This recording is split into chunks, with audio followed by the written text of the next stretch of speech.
China is expected to ignore a Philippine protest against creation of an administrative center on a disputed island because Manila has few means to follow up, but the outcry could throttle Beijing's eventual pursuit of more legal control over Asia's most hotly disputed sea.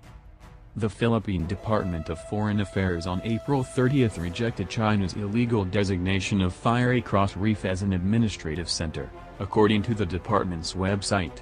Chinese officials point to historical usage records as support for their claims to numerous features in the South China Sea where the reef in question is located. China will ignore the April 30 protest because the Philippines lacks the military might or diplomatic clout to force its hand, South China Sea watchers say. China will do what it wants to do, the Philippines will protest, and these incidents will continue again, said Eduardo Araral, associate professor at the National University of Singapore's Public Policy School. But the only thing the Philippines can do at this moment is just protest. Fiery Cross Reef, a human-built islet of 274 hectares, supports a runway and has received flights from the Chinese mainland.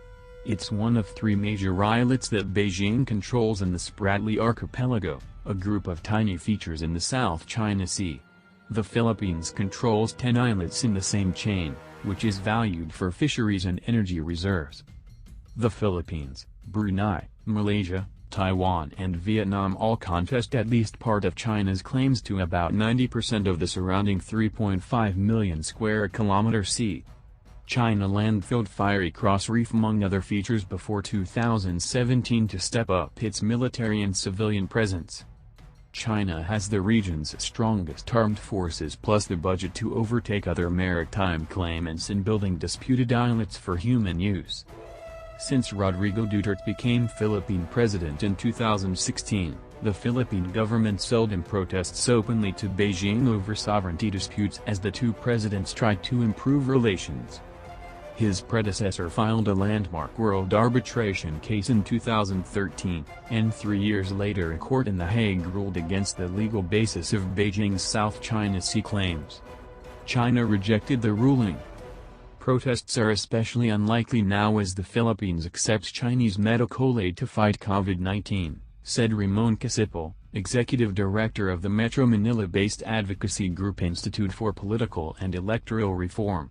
People are really preoccupied with the pandemic, he said.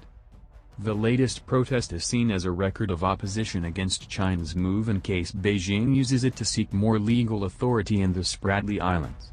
International courts sometimes admit demonstration of effective use to prove a country's rights to land or sea. Legally you need to register your displeasure, your protest and so on officially, said Oi Sun, senior fellow with the Singapore Institute of International Affairs. If you don't, you will be seen to acquiesce to whatever the other claimants are doing. Two Chinese government ministries have already renamed 25 islets in 55 submerged features in the contested sea that stretches from Hong Kong to Borneo, the country's civil affairs ministry said on its website last month.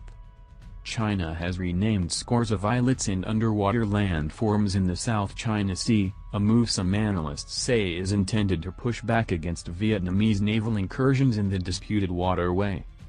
Two Chinese government ministries have renamed 25 islets and 55 submerged features in the South China Sea that stretches from Hong Kong to Borneo, the country's civil affairs ministry said on its website April 19.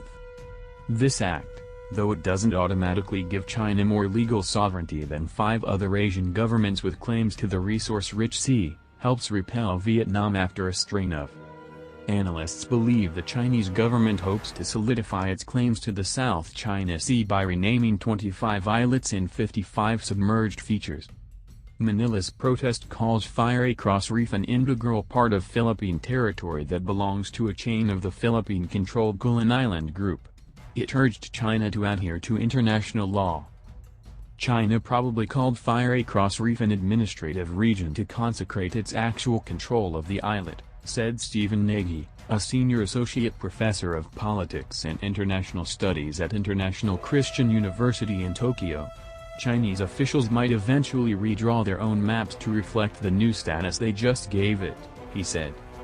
For the Filipinos, they're in a process of trying to delegitimate the Chinese physical control through trying to create a legal argument or a legal case for their administrative control, which means sovereignty, Nagy said.